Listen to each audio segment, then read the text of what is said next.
Thank you for tuning into the GSMC Soccer Podcast, brought to you by the GSMC Sports Network. We have a great show for you today. We will be covering Ten Hag, reports coming out that he's preparing as usual for Brentford, despite the fact that they had this supposed meeting on Tuesday with ownership and all that. We'll discuss AC Milan's penalty drama. We'll do a preview of Conmebol Match Day 9 World Cup qualifiers. We'll discuss Luis de la Fuente's frustration with the Spanish Federation over his current contract after that win at the European Championship. And make sure you stick around for when I give my reactions to some of the top headlines going on in the soccer world. If you have a question during the show, we want to hear it. Your input is a big part of what makes this show successful, and we thrive on your energy and insights. So whether it's a quick comment, a thoughtful question, or an opinion you just have to share, don't hesitate to drop it in the chat. Now, if you want to make absolutely sure your message stands out and gets featured on the show, there's an easy way to do that. Use the super chat feature. Just click the $ at the bottom of the chat box to send in your super chat. This guarantees that your message gets on the air, and it's also a fantastic way to support our channel. We rely on your support.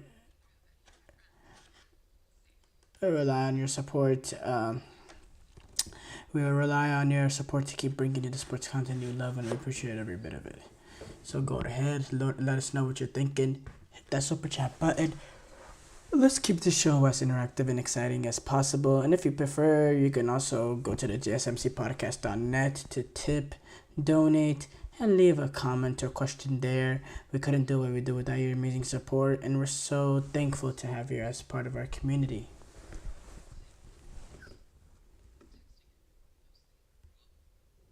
We have to start off, though, with the reports that Ten Hag is preparing as usual for Man United's upcoming match when they take on Brentford. Obviously, this is after the international break. Right now, it's in the international break. But when we come back, that's Saturday, October 19th.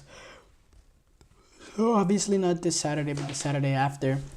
They're taking on Brentford at Old Trafford, and there's reports that Ten Hag, he is preparing as usual for this game, despite this supposed meeting on Tuesday with him and Sir Jim Ratcliffe and some of the upper boards, some of the upper people in the executive committee, and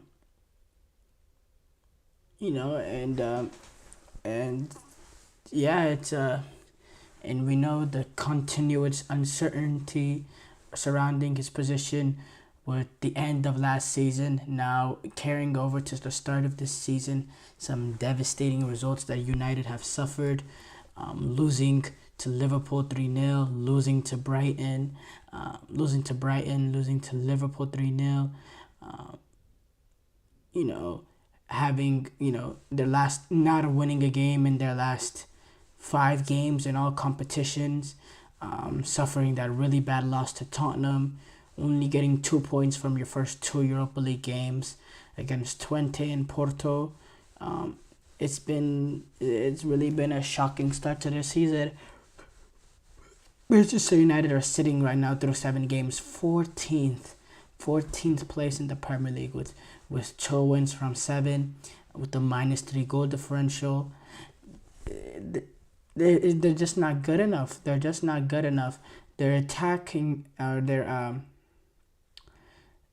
attack is one of the worst in the Premier League. They've only scored 5 goals this season, which puts them tied for the second worst in the league.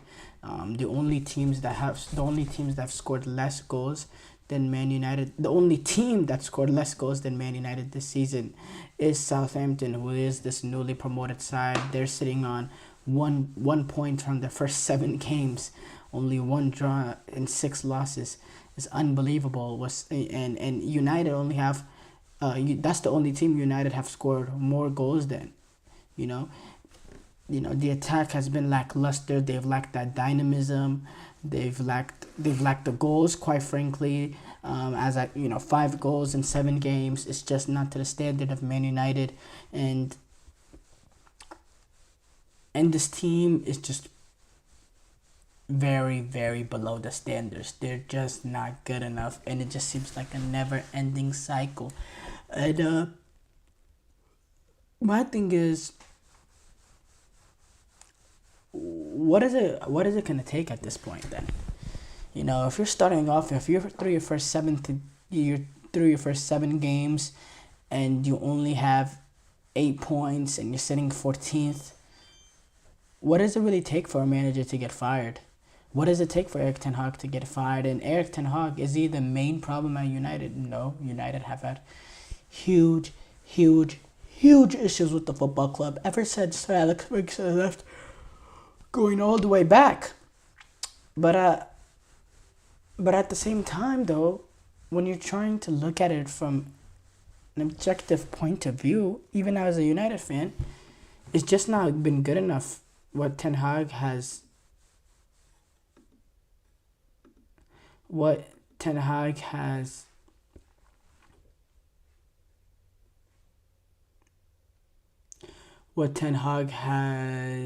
overseen.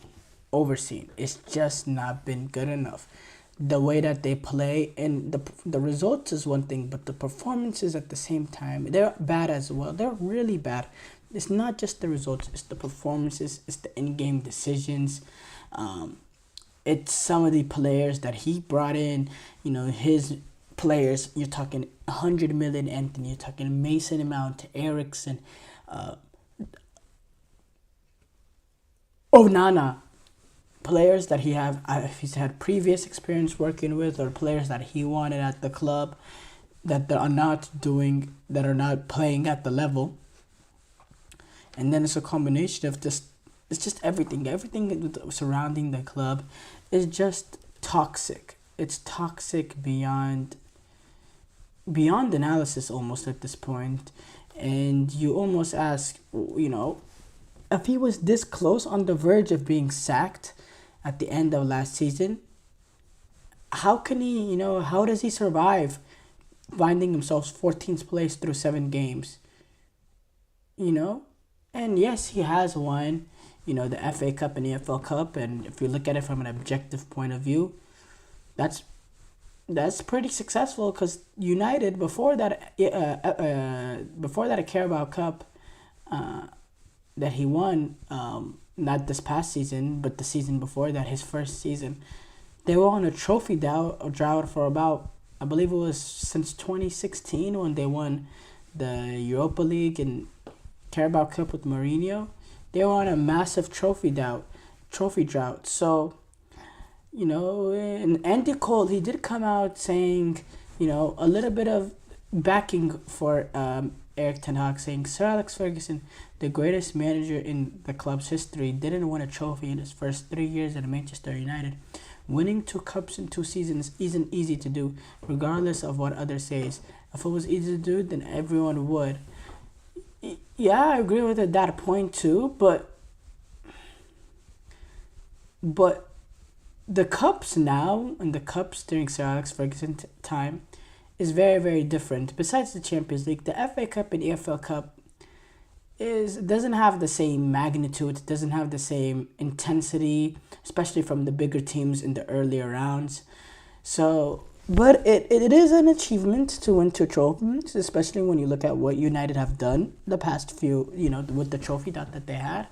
But again, with Manchester United, you're also going to be judged with your league performances. And quite frankly, not good enough. They had that good season where they finished 3rd place in Ten Hag's first year there. It was, getting 75 points over. It was a solid season, and you think you're as a United fan, you think you're gonna build upon that. Then you go on the following year, you finish 8th. You play some dreadful football. It's just not good enough. Ten Hag almost gets sacked, and then a year later on, through 7 games, it's just even more alarming, and there's more questions than answers. And I'm looking at it, and if you're a United fan, and the thing that's even more depressing if you're a United fan is if you do sack Ten Hag, and you're looking at the odds, Gareth Southgate is the favorite to take over. Gareth Southgate is the favorite to take over. That will just be That'll be funny to watch. That will be absolute entertainment. Oh my goodness. Oh my goodness. That will be that will be amazing to watch. But yeah, Ten Hag, in the summer he extended his contract until 2026. Is that playing a role in this as well? Potentially, maybe. I wouldn't really think it does, but I'm tired of coming on and saying the same things over and over again regarding Ten Hag. The fact that he's able to walk on this thin tightrope for as long as he's been able to walk is pretty impressive for what he's been able to do to be on the verge of getting fired for this long and still being the manager and potentially getting another opportunity. But you do have to say, post this international break, it has to be now. Like, if it wasn't before, it has to be make or break, like times 10. And they don't have the most difficult fixture list. Taking on Brentford, taking on one of their former managers and Jose Mourinho. You got West Ham, Leicester. Those 4 games, the results better start piling up. Because look, within that 4-game skit, if they disappoint, especially getting eliminated early in the AFL Cup when you take on Leicester, that would be a really, really bad look. Because one of the main things that Ten Hag has, as is something he can have a backbone over, is the fact that he's won a few trophies, and to lose an opportunity to Leicester, that would be a bad loss. They struggle against Fenerbahce, especially with the fact that United only have 2 points from the first 2 Europa League games. And then obviously the Brentford, West Ham Premier League games, they're obviously massive games, especially with United sitting in 14th. They need to rack up the points. So no, but overall, I am tired of saying the same things over and over again. So we'll see what happens. Short break here coming up. When we come back, we will react to AC Milan's penalty drama.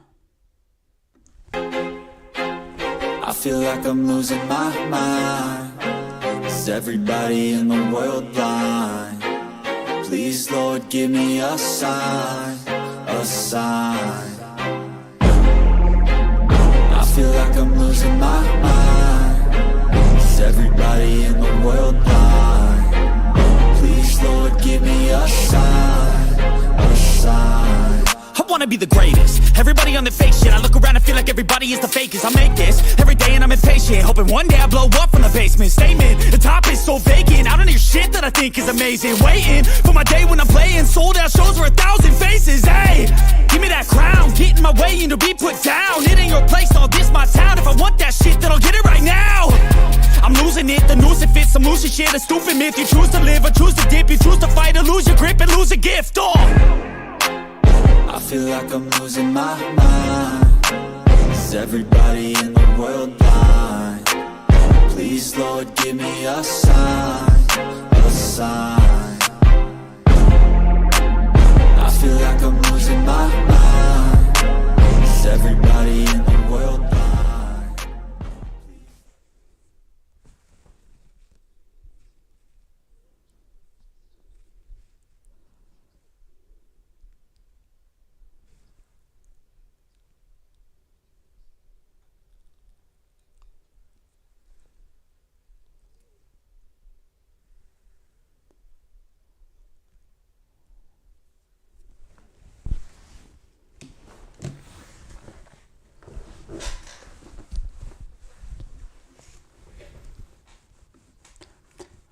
Before the break, we react to the reports that Ten Hag is preparing as usual for Brentford. We move on to react to AC Milan's penalty drama. So buckle up for this one. Very interesting thing. Didn't really get to cover it earlier on this week. This happened on Sunday. But I think it's something that I won't be doing justice if I didn't cover it. So basically, AC Milan taking on Fiorentina, and there was 2 penalty kicks Fiorentina won, and Christian Pulisic didn't take any of them despite being the designated penalty kick taker, and they went on to lose the game. So Fiorentina went up 1-0. First opportunity came with Theo Hernandez shortly before the half. Theo Hernandez, he is the captain at the club, which doesn't have anything to do with it, and the fact that that doesn't matter, who's the captain of the club, honestly. The penalty kick taker is the penalty kick taker, and that is Pulisic. But somehow Theo Hernandez was the one that ended up with the ball, and it's saved by De Gea, who saved both. In the second half, AC Milan got another opportunity, and this one was kind of incredible how this one played out. So the ball gets popped into the air, gets popped up in the air during the play that led to the penalty. And as the referee blows the whistle, you see Tomori jump up towards the ball and handing it to Tammy Abraham as if he's almost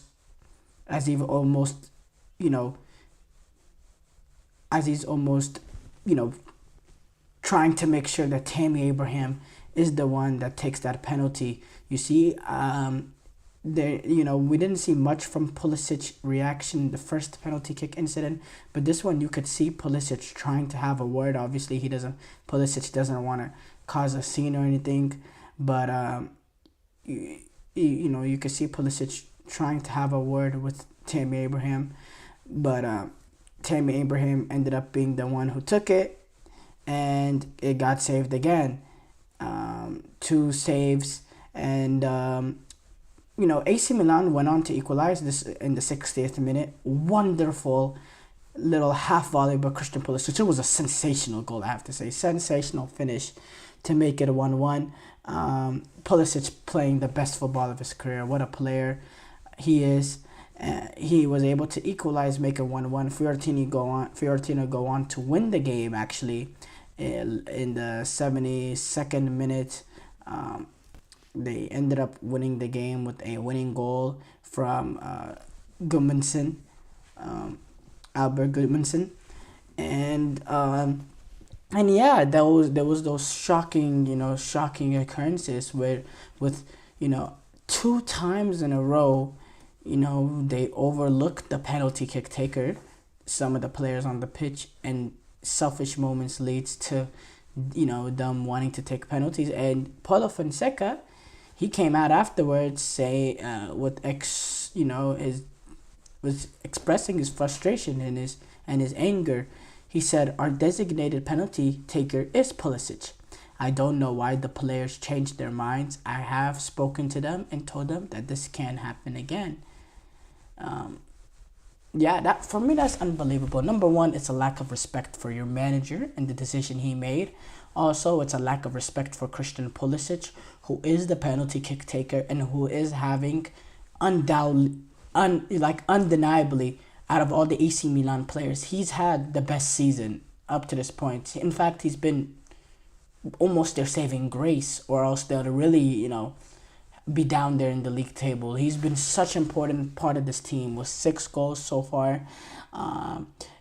Big goals as well, critical goals in critical moments. The goal he scored in the Milan derby, this goal today to equalize. He's just been a huge part for AC Milan this season, and he's built off of a pretty good season he had last season.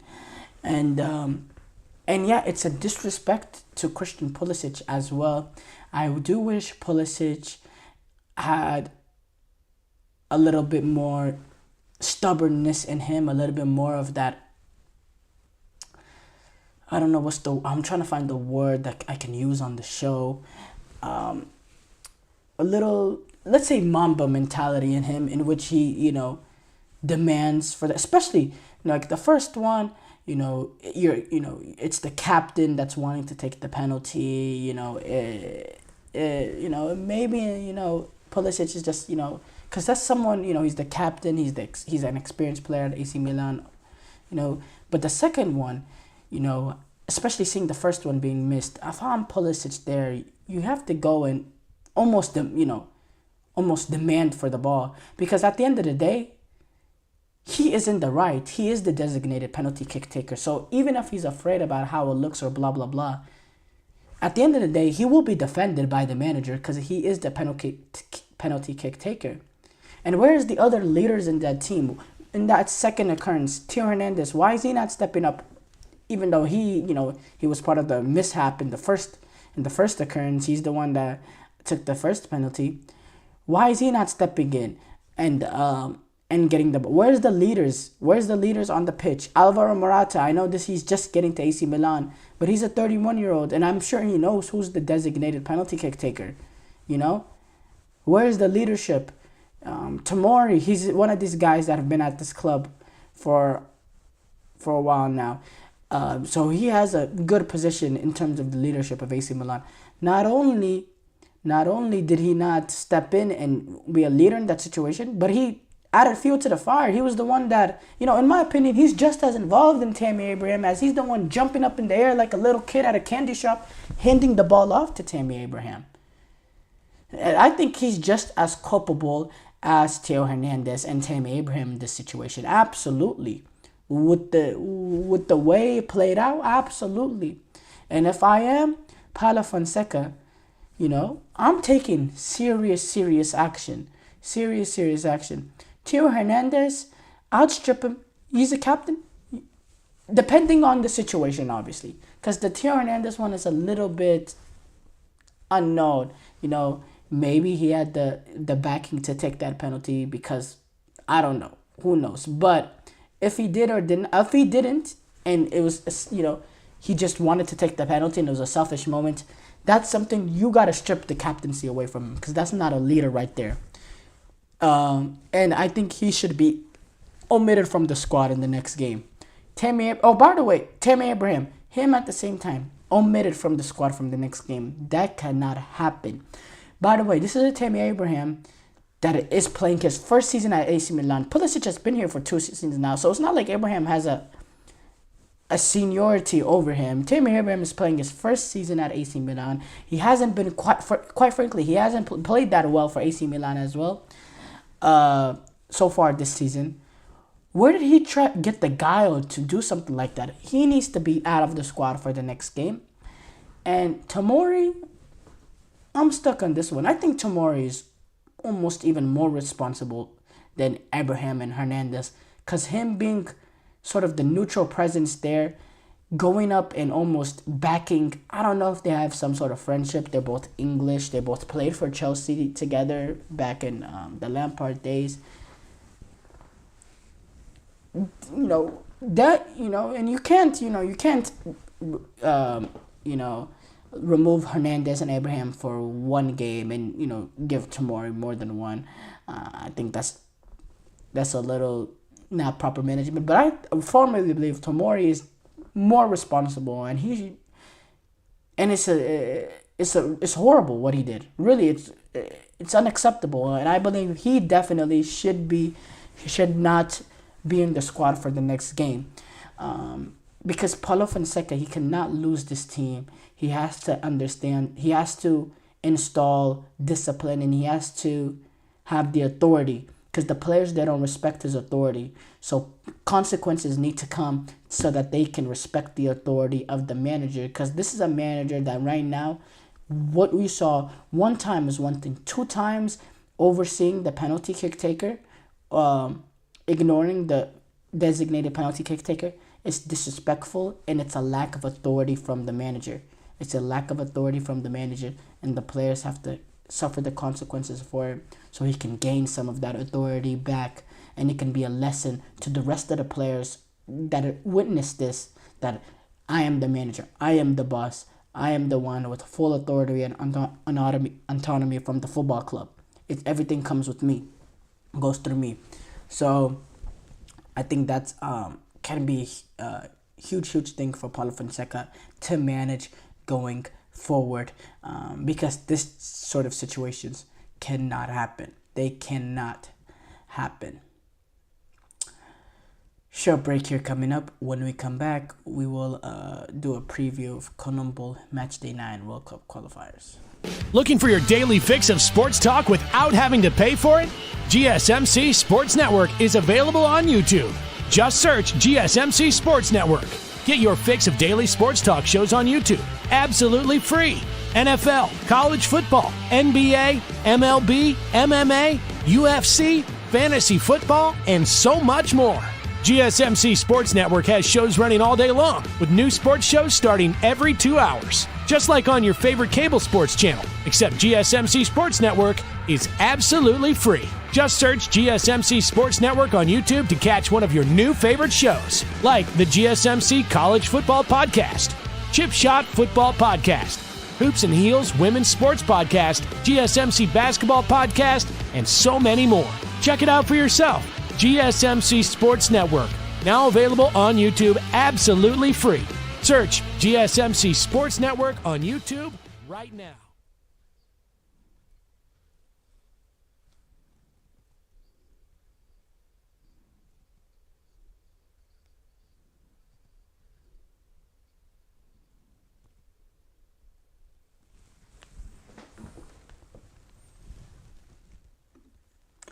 Before the break, we react to the AC Milan penalty drama.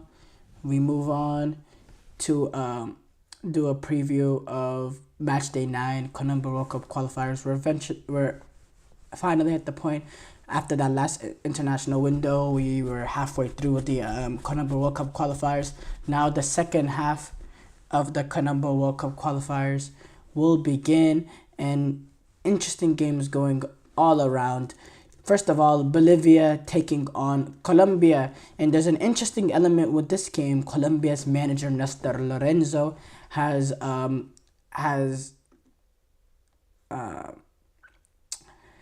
reported essentially that that he believes that the Bolivian national team is spying. He has came out with that. He accused them. That was the word. He accused Bolivia of spying ahead of the World Cup qualifiers. On Thursday at the Municipal Stadium El Alto, which is Bolivia's new national stadium. Holds less than the stadium at La Paz, but the altitude levels is even higher. So even more of that advantage that Bolivia really thrives on, and they took advantage of that atmosphere. Bolivia did in their last international window, where they had a massive international window. Entering the last international window, Bolivia found themselves really in a suffering position. They entered this last international window with only 3 points, and in the last international window, they go and they beat a Venezuelan team 4-0, a Venezuelan team that reached the semifinal of the Copa America, the quarterfinals of the Copa America. They won their group at the Copa America this summer, and then they beat Chile 2-1, and they did this away in Chile, which was even greater result in the fact that Bolivia historically really a poor team on the road in Colombo. They really take advantage of that La Paz the altitude that they have, and they will have that advantage going up against a Colombian team who's quite frankly one of the best national teams in the world, in the most hottest form that a national team can find themselves in. They've been playing some amazing football. They just got done beating Argentina, the reigning two-time Copa America winners and World Cup and the reigning World Cup champions. And they beat them 2-1, and it's a team in really good form and really good rhythm. But Colombia, they're gonna be going into Bolivia. The altitude is gonna be 3 o'clock as well. Colombia kind of suffer, suffer a little bit of their own medicine in the fact that Colombia played that Argentina game early, probably on purpose, so they could wear out the Argentinian players. Now Bolivia taking advantage of their home crowd, their altitude with the hot sun, it's going to be really, really difficult. It's going to be a game that I'm very looking forward to. I'm going to tune into this game. I normally, when it comes to CONMEBOL World Cup qualifiers, I normally watch Brazil always, and then tune into an Argentina game or Uruguay game here and there.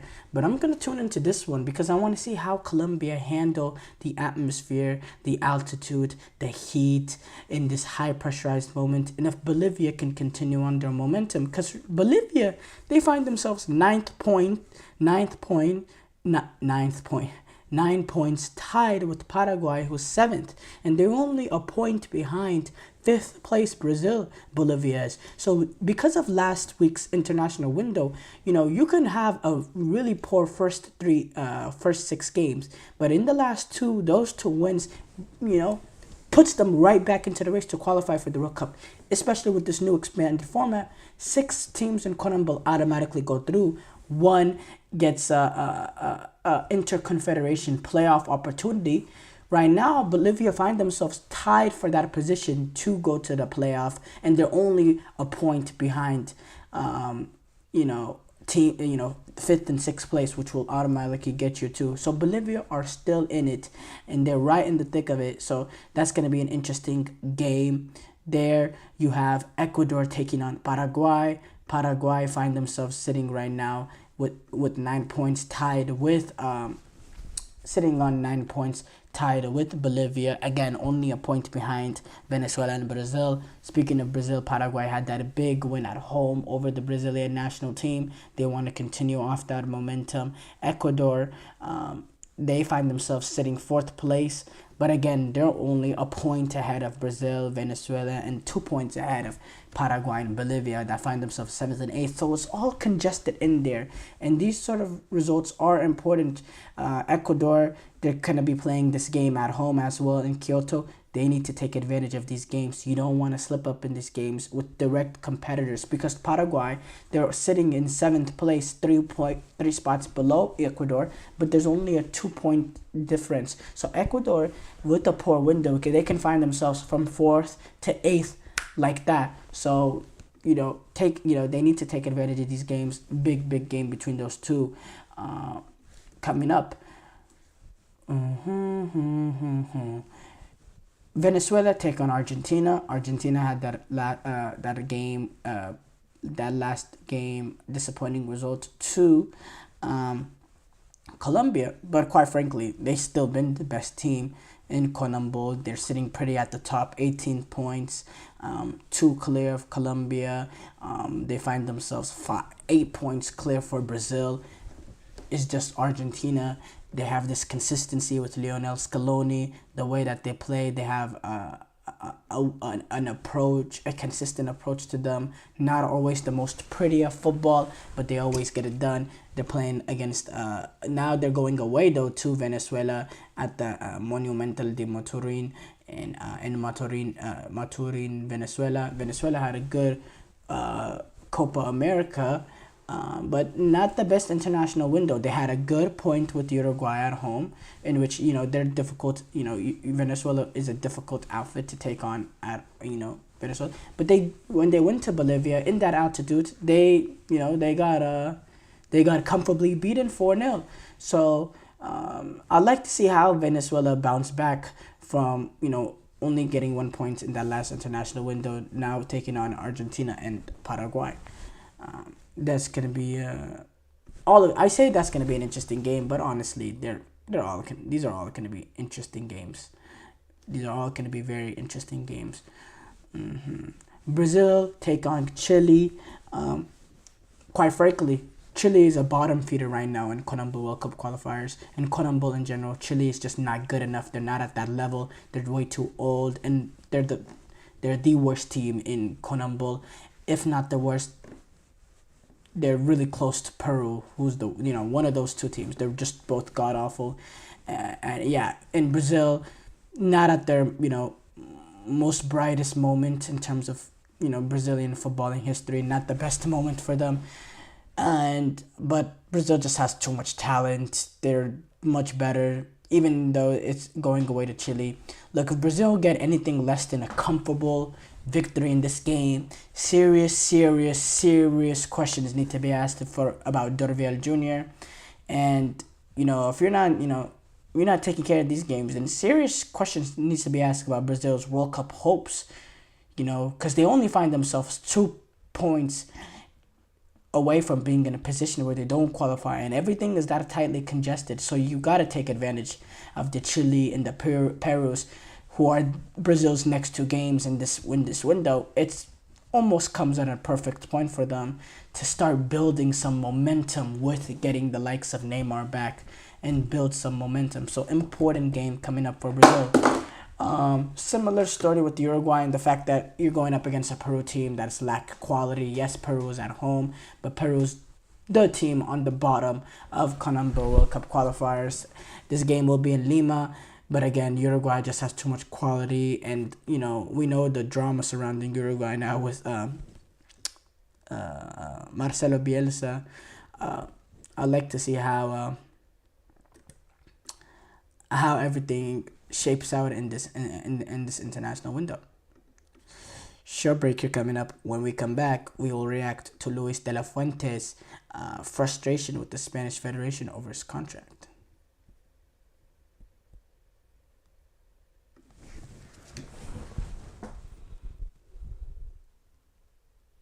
For the best and latest podcasts available anywhere, go to the podcast app on your cell phone and type in GSMC to access free content-rich podcasts on health and wellness, book reviews, sports, entertainment, relationships, social media, movies, technology, finance, and even weird news. Subscribe and download the GSMC Podcast Network's family of shows, available everywhere podcasts are found.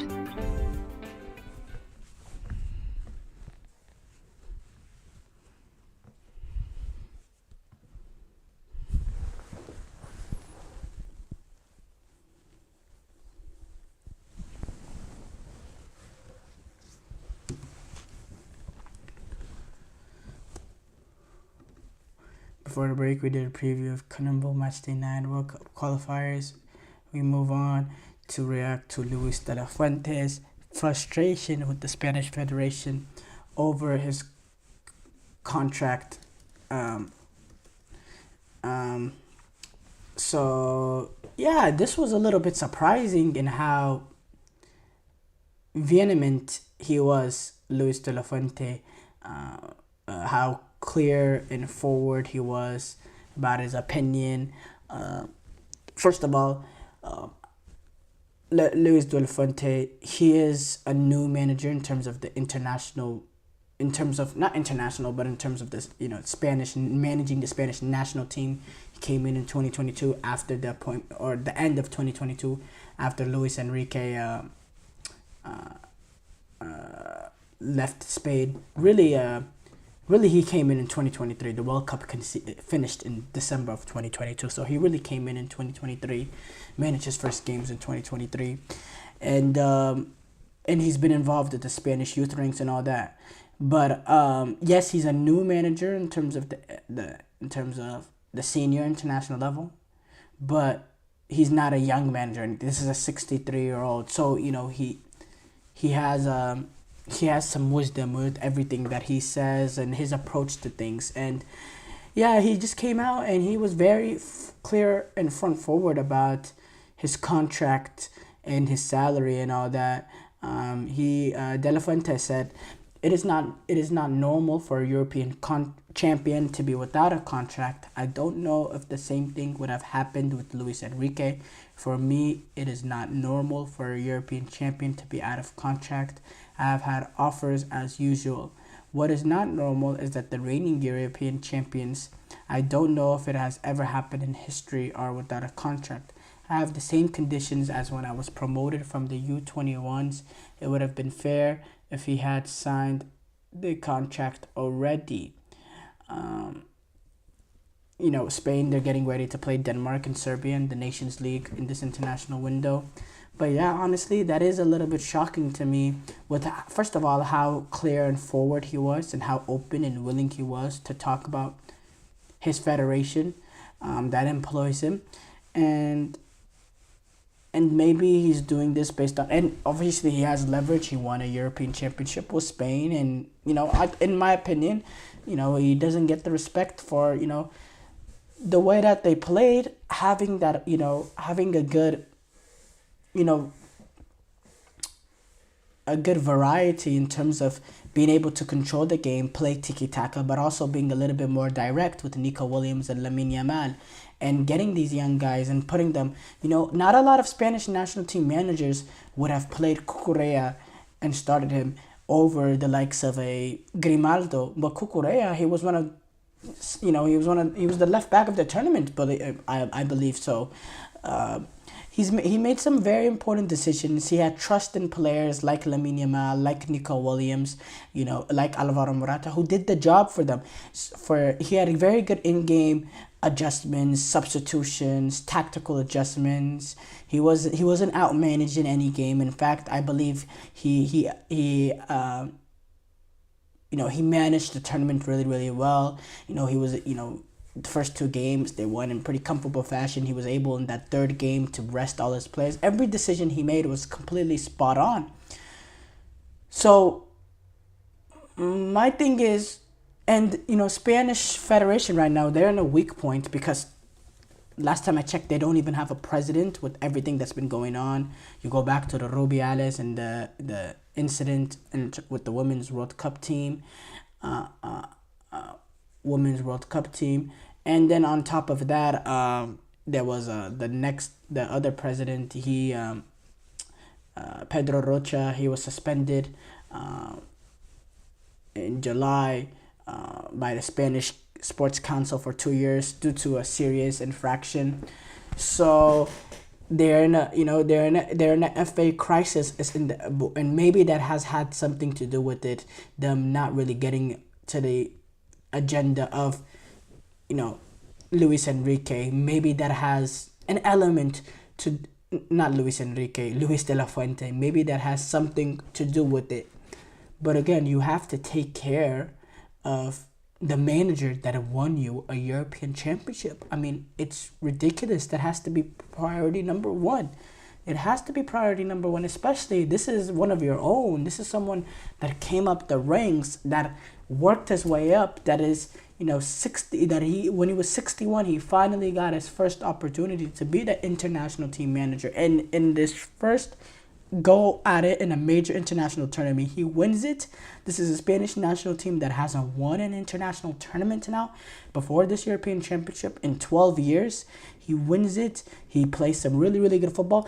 Look at some of the performances the Spanish national team have put on in these past few international tournaments. It has been abysmal. You're talking about getting eliminated in the round of 16 to Morocco.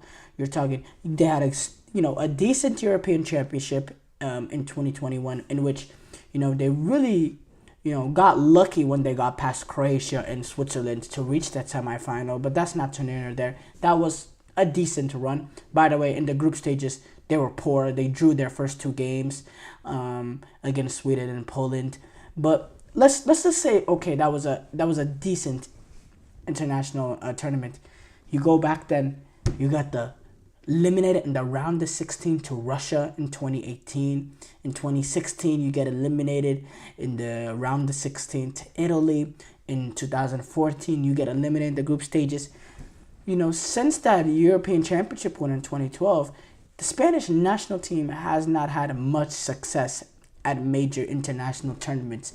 And for Luis de la Fuente to come in and his first go at it to win it, and to win it in dominant fashion, they were from the beginning to the tournament to the end undoubtedly the best team. They were the best team from the minute one. We knew from that opening day statement that they had against Croatia, or not opening day, the second day of the tournament, we all knew this is the team to beat. I knew it. The pundits knew it. Even if the English pundits didn't want to admit it, no, the Spanish national team was the best team from minute one. They were just playing such good football. They had players playing at elite level. They were playing as a unit good football.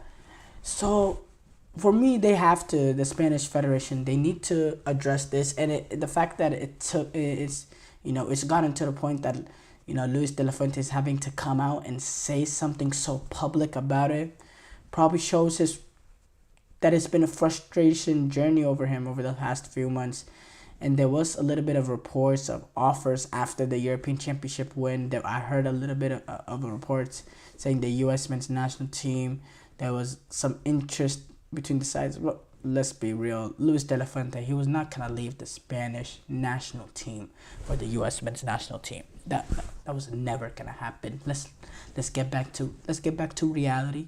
Let's get back to reality. I, as an American, you offer me the Spanish national team or the U.S. men's national team. I'm going to take the Spanish national team because I have more chance of being successful. So obviously a Spaniard is not going to leave his role as a Spanish national team manager to go to the U.S. I don't know if someone needed a reality check there, but I will give it. So, for me, it's a very interesting situation. But, if I'm Luis de la Fuente, I'm making sure, you want to take advantage, you don't want this to cause any sort of, decay in their performances. You want to, take care of Denmark and Serbia in this international break. You want to continue the good performances he's had, to continue to build momentum and leverage for him in that contract negotiation room, so he can get that, the contract he deserves, because he shouldn't have the same salary that he had when he was originally signed as the Spanish national team manager. There should definitely be a raise when you win an European Championship. That's a big thing. That's not some small accomplishment. So, Spain overall, they have a great future. Winning the European Championship, the Olympic team, they won it. They beat France in the final at the Parc des Princes in Paris, beating a French team that was very loaded. They have the Spanish national team have a good thing that they're building, and really, it's almost not a reflection of how it is in the upper board of the Royal Spanish Federation, because of all the turmoil there, going back to the Spanish women's national team winning the World Cup, all the incidents that occurred in those post-game celebration. With all the turmoil, the product that's been on the field for Spanish national team has still been absolutely brilliant, and they've been able to almost distract us from that. But when you hear what's going on with De La Fuente and him being so open about it, it makes you go back to, there's still turmoil there, despite winning the European Championship.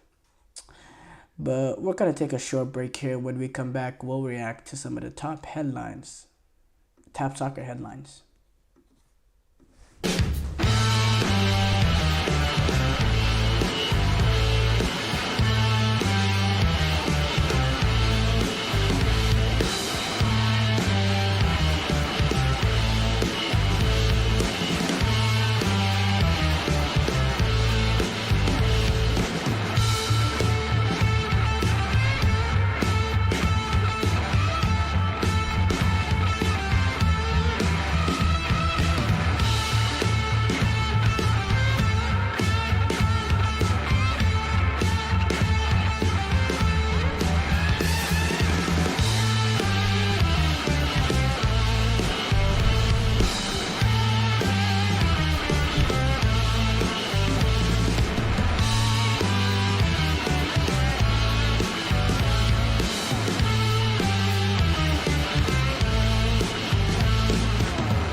Before the break, we discussed De La Fuente's frustration with the Spanish Federation over his contract.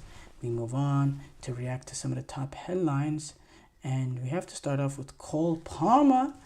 He has won the England national team player of the year despite his extremely limited time on the pitch, specifically talking about the European Championship. And this was a player that was voted ahead of the likes of Jude Bellingham, Bukayo Saka. You know, I mean, I don't know how that works exactly with, because the English national team player of the year, men's player of the year, doesn't that belong to, who's been the best performer for the England national team? I assume that's how it worked. That's what I assume, but apparently not because of that, and I don't know. I don't know. But I do have to say, I think he is England's most important player now, and it's someone that they have to find into the team, whatever role. Find them. He needs to find the pitch. He needs to be in a place that he can succeed because of the end product. Because the end product he provides and just the pure talent and pure big game ability, we saw already. Despite his limited opportunities, big moments in the European Championship, assist in the semi-final, to win it. Ollie Watkins equalizer in the final. Really good goal by him. He has that clutch DNA to him. He's a big-time player, big-time moments. He's built for this. He has huge mentality, too. When you see how he, left City to pursue playing football, he's not a player of the bottle, like Mourinho would say. So yeah, I think he's a hugely important player. Let's go to Erling Haaland. He does not regret throwing the ball at Gabriel Magalhaes after City equalized with them in their, very, dramatic 2-2 draw with Arsenal. When he was asked about this in the international break, in Norway, being asked by the journalist, he said it was in the heat of the moment and a lot of stuff happened in that game. Things that happen on the pitch stay there, and that's how it is. When he was asked if he regretted throwing the ball, he said, "I don't regret much in life." Yeah, okay, yeah, I guess I don't know. That's for me. That's crazy, but I don't respect throwing the ball whenever someone's turned around, but. Okay. Jurgen Klopp, he has been announced with an exec role to become the head of soccer at Red Bull.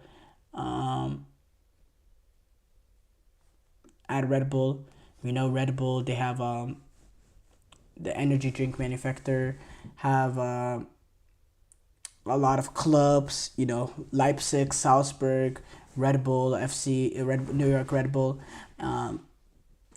And he's expected to be a mentor for them as he becomes their head of global soccer starting in January, and he's going to oversee the international network of clubs. It said the statement from Red Bull said he will not be involved in the club's day-to-day operations, but will provide strategic vision, supporting individual sporting directors, and advancing the Red Bull philosophy. Additionally, the 57-year-old will support the organization's global scouting operations and contribute to the training and development of coaches. Klopp said this himself in a statement with Red Bull. After almost 25 years on the sideline, I could not be more excited to get involved in a project like this. The role may have changed, but my passion for football and the people who make the game what it has not. It's also been reported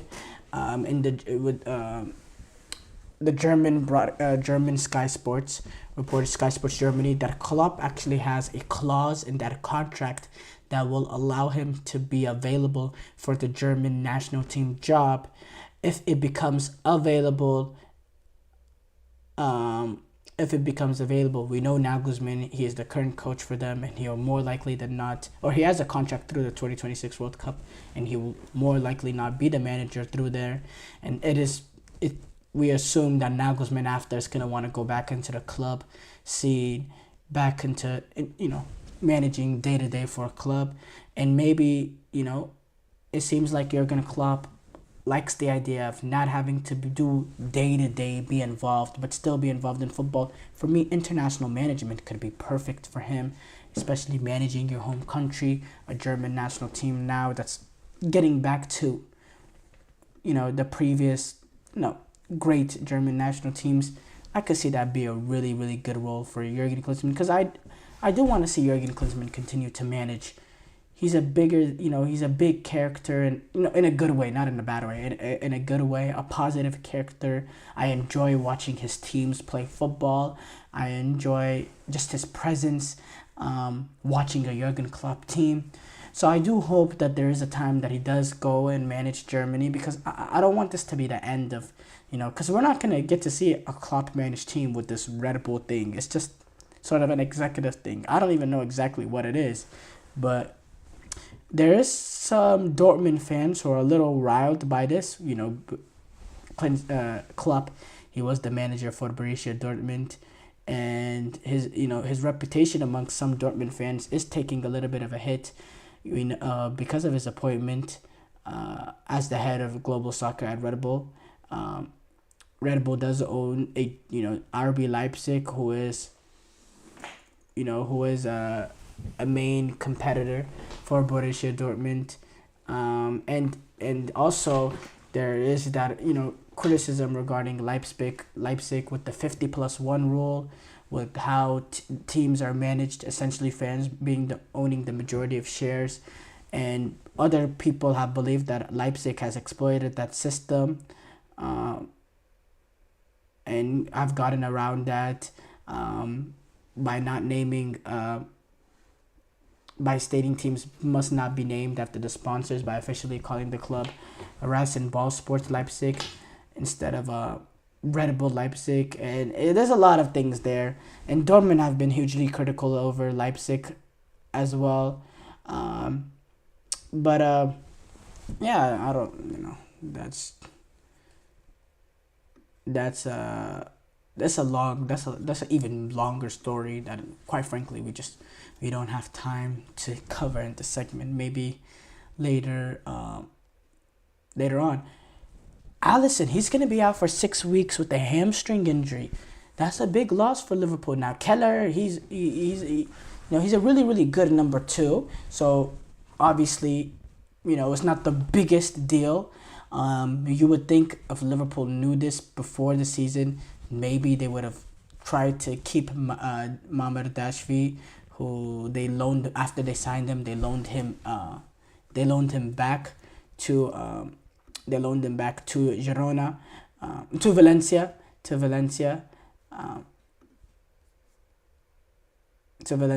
They loaned him back to Valencia.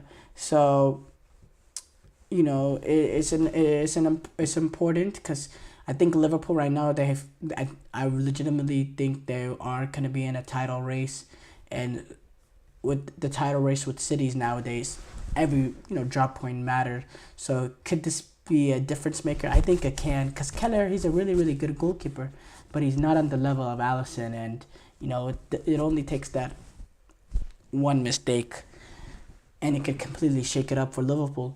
CONCACAF has announced that SoFi Stadium will be hosting the 2025 Nations League final, and they'll also be hosting 2027, which is after the World Cup. So that doesn't really, quite frankly, matter right now. But the semifinal, third place, and championship games will all be played at SoFi, and Hollywood Park will host festivities around the CONCACAF Nations League in 2025. Obviously, this is depending on if the U.S. men's national team can get there, this is Pochettino's first opportunity to win a trophy and to do it in the bright lights at SoFi Stadium in LA. What a way to do it. What a way to do it in Hollywood as well. I'm very excited for that. Thank you guys for tuning in to the GSMC Soccer Podcast presented by the GSMC Sports Network. Your support means a lot to us, so please remember to subscribe to the show and leave a positive review. It really does make a difference. We also invite you to follow us on Facebook, Twitter, TikTok, and Instagram for more content and updates. Thank you once again and have a wonderful, wonderful day. Mm-hmm. Mm-hmm.